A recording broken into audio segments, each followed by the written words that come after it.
protection film para sa kotse. Lab. After 1 year ng pagkakakabit sa mga sasakyan. Oo.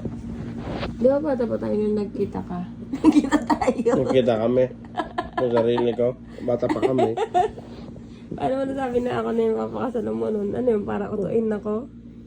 Tanga, hindi gago. Alam mo, mahal na mahal kita tayo. Alam mo yan.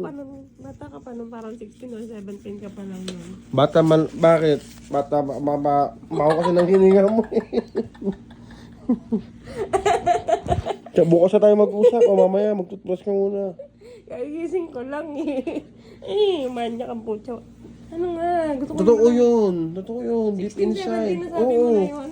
Kasi nakikita ko yung sarili ko na ikaw ang kasama ko sa pagtanda. Huwag kang magsasalita.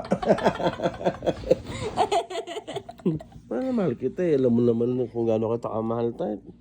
Paano mo nga nasabi yun? Babiyahe nga ako ng walang pamasahe. Makita ka lang eh. Diba? Kakain nga ako ng libre, makasama ka lang eh. Ay, yeah! Gago ka ako Ano pa? gasto sa'yo ah. Didilihin siya nga ako, baka uwi lang eh. So ginamit mo na ako nun. Wala akong naramdaman na ginamit kita. Alam mo nga, minsan nga napagtanto ko dati, nagamit mo lang ba ako? Ako pa talaga. Parang ganun love, ano ka ba?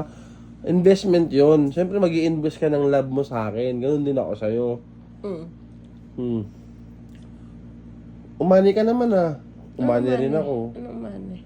Ano inani ko sa'yo? Ano inarvest ko? Loyalty. Oh. May mga napundo na tayo kahit pa paano. Oh. At saka siyempre yung future security mo. Yung future security. Muraan kita dyan. Ako nag-aasikaso nun. Oh, kasi kaso ako finance ah. Headlock to. Paano mo nga nasabi? Sayang yung in-alarm mo. Matulog ka na. Huwag ka lang huwag ka lang magtanong-tanong na kung ano, pagkapagulo ng isip mo. Nabasa ko kasi yung post ni Rosmar eh.